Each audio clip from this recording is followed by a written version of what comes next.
What's up everybody, and welcome to the channel. In today's video we have the keys to the all-new 2024 Nissan Z Nismo edition. This one's finished in the pearl white with the gloss black.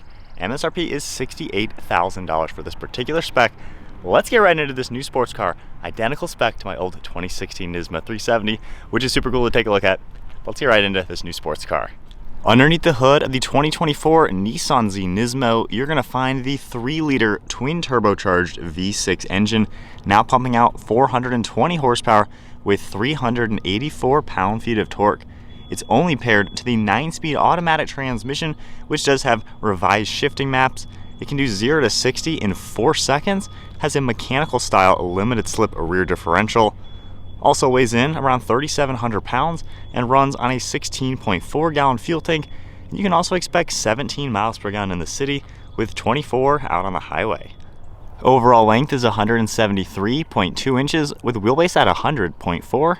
Width is 73.6 and height is 51.8 inches. The Nismo trim also gets a set of 4-piston Akabono brake calipers up front with a 15-inch ventilated rotor. You also can see the lightweight forged wheels. And then in back, this has a set of 2-piston calipers with a 13.8-inch rotor. Now moving on to the exterior styling with the Nismo trim Nissan Z. This is much more aggressive and sporty looking comparing it to the Z Performance. You have a heavily revised front fascia with a really nice looking front bumper. I absolutely love the red trim, the winglets on the far side, and then the new grille opening is much cleaner versus being just a big square. You have a lot of nice sharp lines to it. You got the Nismo logo, parking sensors, massive opening to provide a ton of cooling to the radiators. Has a really good look. I absolutely love it. You got the same blacked out headlights with a nice daytime running light surrounding them, and the front end kind of cuts forward with that new Nissan badge. Has a great overall front end appearance. Really can't go wrong. I like the white cutting down below as well.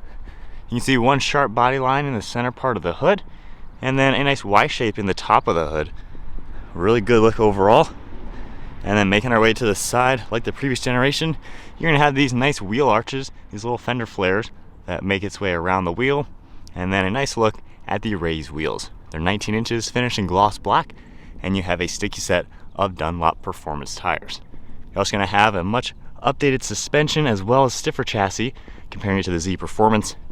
And then at the side, you're going to see more of that red trim and gloss black. Gloss black for the mirror caps with a red stripe, LED turn signal. Door handles are body colored, all integrated into the bodywork. And then that two-tone design with the gloss black roof.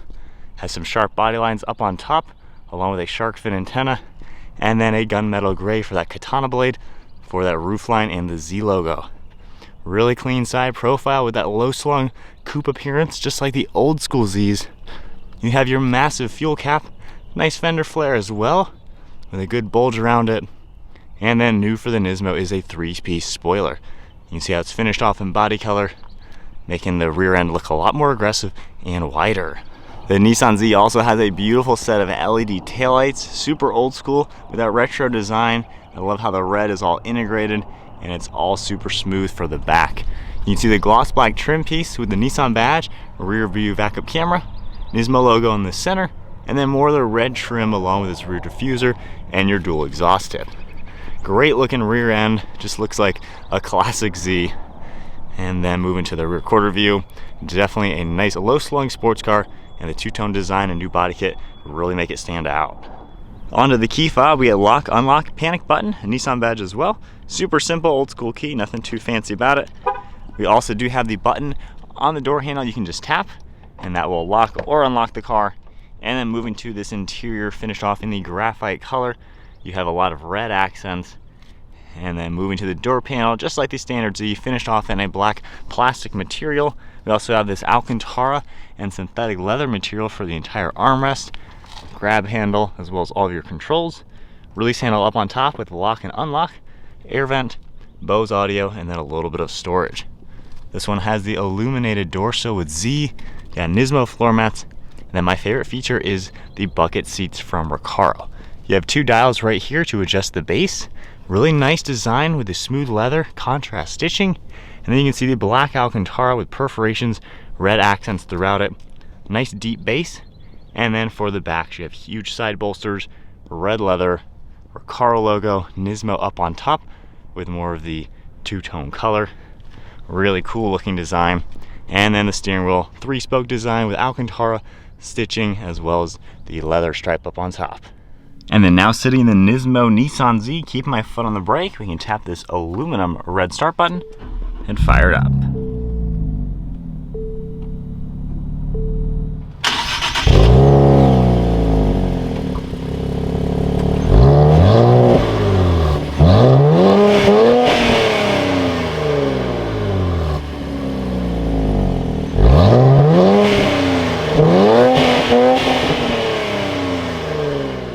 The Nissan Z has a full digital instrument cluster. You're going to see the massive tack in the center right now with some red accents, vitals on the far right, shift lights up on top. You have a G-force meter on the left side.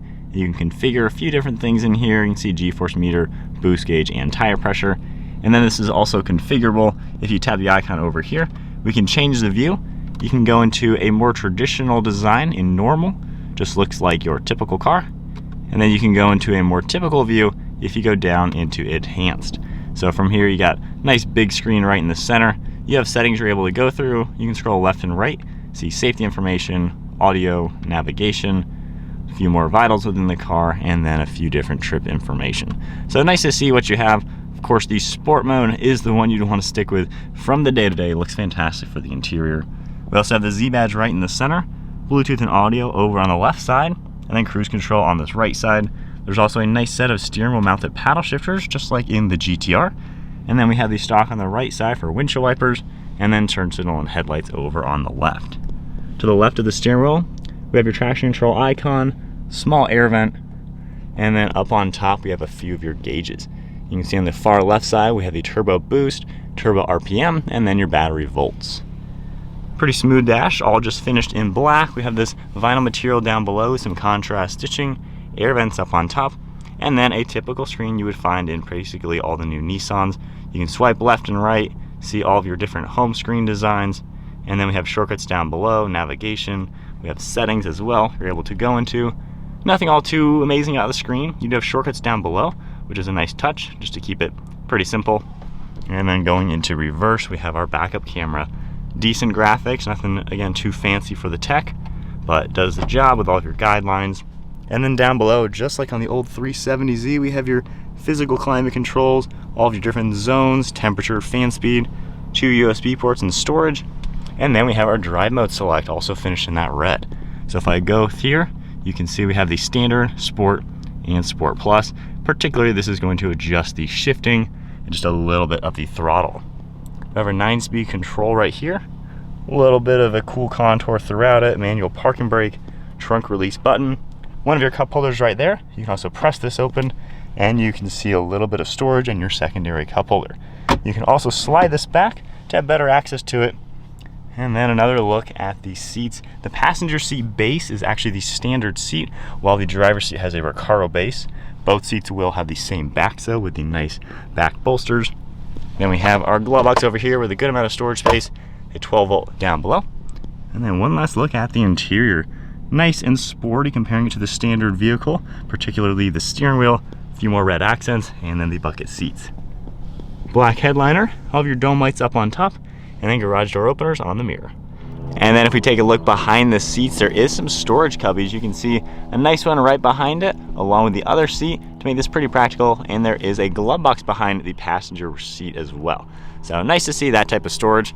To move on to the trunk space, there's a button right here. We can just press that and open up the hatch, and you're gonna have the same storage you would find in all of the Z cars.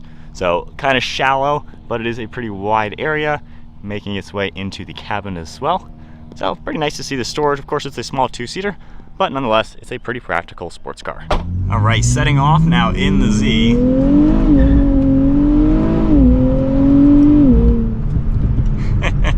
Nismo is pretty darn quick, especially in the Sport Plus. These shifts are so much better than the Z Performance or the automatic. I did not at all like the auto in the normal car. It's just way too slow. You hit the paddle, 500 RPM delay, absolutely unacceptable for a sports car. This car, when you're on it, especially in Sport Plus mode,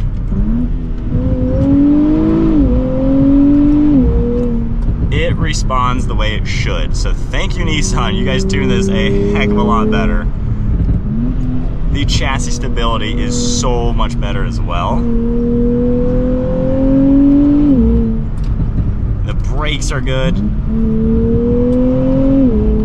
This actually drives like a sports car. This handles really tight. It's darty. The steering has a good weight to it. This is a lot of fun to drive. This is so much better than the Z Performance. This is where it's at, and this is where the Z should be.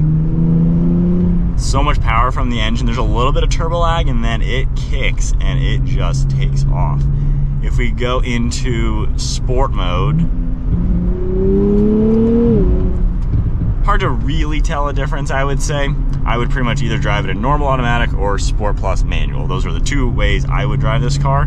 But if we do toggle it down, standard mode and automatic, it tones down enough. You know, the transmission, the response of the turbo and throttle pedal, it relaxes to where it feels pretty normal like your typical car. However, I love the fact that I'm sitting in these bucket seats. They cradle you so well. They go pretty long up your leg to where you're actually supported in the seats. Once again, I do not at all like the standard seats. I don't fit comfortably in them. The base is way too short, and I just felt like I was just on top of the seat. When I'm sitting in a sports car, you know, I want to feel like I'm in a race car. And the Nismo already gives me that, given the bucket seats holding me, the suspension feels tight.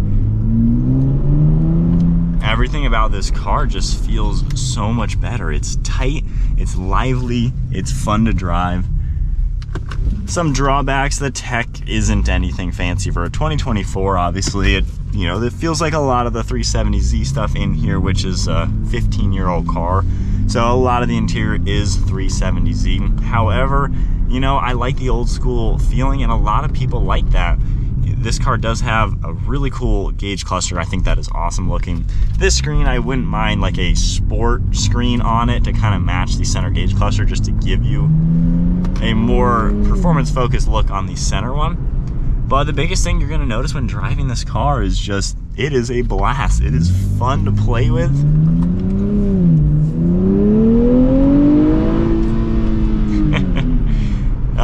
It is lively. The visibility, some normal things. I like how you feel kind of like you're in a little cockpit. The mirrors are really close. The windshield is pretty close. I'm used to my Lambo now, which the windshield's a mile away, but windshield's nice and close to you. You have all the gauges, all the vitals you're gonna need to really make sure you can monitor what's going on while driving this. Visibility out the front and mirrors and all that do a great job. Over your right side, it's not bad. I mean, it's a two-seater, you know, low-slung sports car. It's kind of what you would expect. But I like sitting in it. I feel like there's good room, good armrests. Of course, the center storage and everything is really practical to use. So really no complaints for driving. It is a fun to drive car. The fake pops are definitely a no-go. You can hear them in the speakers. You don't even hear anything behind you.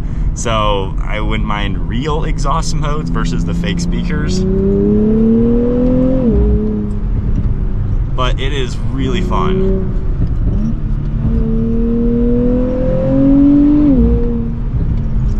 Gosh, the brakes and handling and everything, it just really does what it needs to do. So my honest thoughts. Alright, so things I like about the Nismo edition. Number one, it looks great. It really comes together with the body kit. Looks a lot better than the Performance Sport, of course. I love the body kit, love the color combo. It looks great. Interior, I love these Recaro bucket seats. Now, years ago, I had a 2012 Nissan 370Z Sport Touring. Then I sold that for the 2016 Nismo edition, which has these nearly identical seats. The bucket seats are so nice. I do not at all like the standard seats. I just don't feel comfortable in them, honestly. I think my legs might be too tall for them or something. But the standard seat, the base is like way under your thigh, and you just feel like you're sitting in a collapsible chair. I do not like them. These bucket seats, they cradle you, they go all the way up almost to where your kneecap is on the backside, and when you sit in it, you feel like you're in something special, you feel like you're in a real sports car. These seats alone make this car, in my opinion, so much better. So I like that a lot. Next thing, the handling is a million times better once again.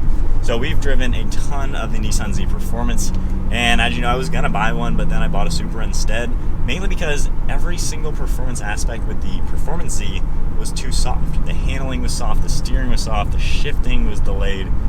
It just was a GT car, sporty car. It wasn't a real sports car. When you hop into this, it is tight, the suspension is stiff, it's responsive. It feels like a sports car ready to hit the track, ready to be driven like a sports car.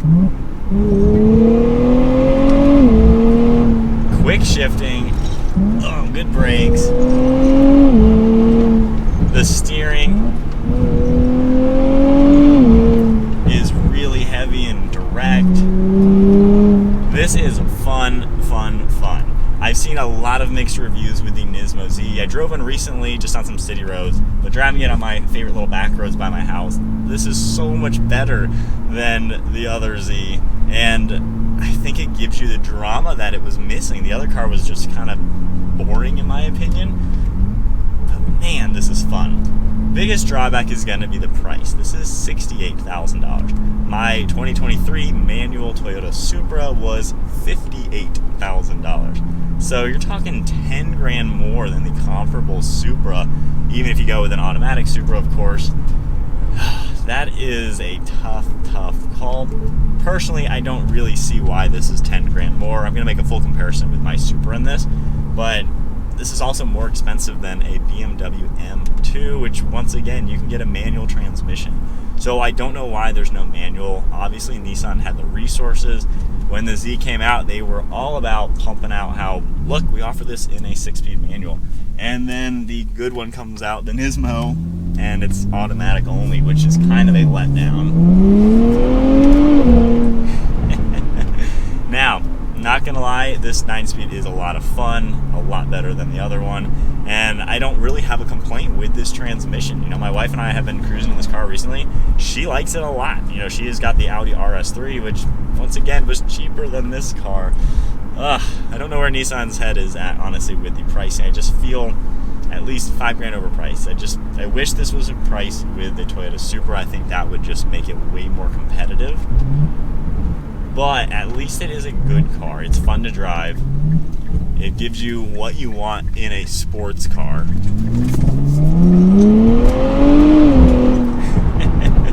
Back end can get a little out there, but man, it's fun. It's fun, responsive. It does exactly what you want it to do. It's just on the expensive side, but when you are driving it, it feels fun. I feel like I don't need it to be any stiffer or any more responsive. It's like that all the time. 100% of the time you drive this, it's pretty much the way it sits. It's a stiffer ride. I don't find it backbreaking. I find it very comfortable. I find it very solid and stable. It's responsive, so it doesn't really need to have the adaptive suspension and all those other good things. It certainly makes those cars well-rounded.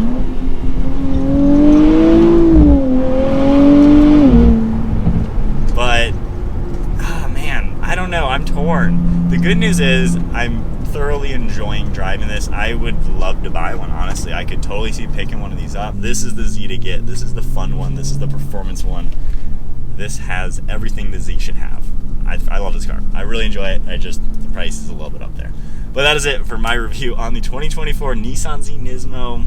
Maybe this will be in my garage in not too long. We'll see about that. Anyways, hope you enjoyed the video. If you did, give it a thumbs up. Hit that subscribe button. Stay tuned for plenty more content. And I'll see you all in the next video.